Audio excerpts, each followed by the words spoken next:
Hi, my name is Geddy van Elburg from the Netherlands.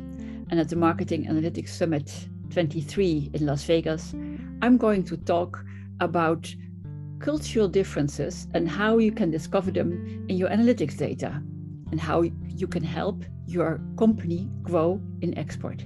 The main three things you learn is that you are always biased. You can't be unbiased. And how to bridge the gap between your culture and another culture.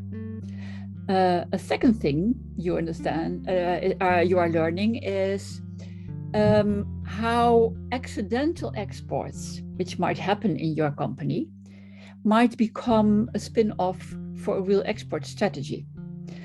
And finally, it's just so fun thinking about how other people react on your content, on your stories.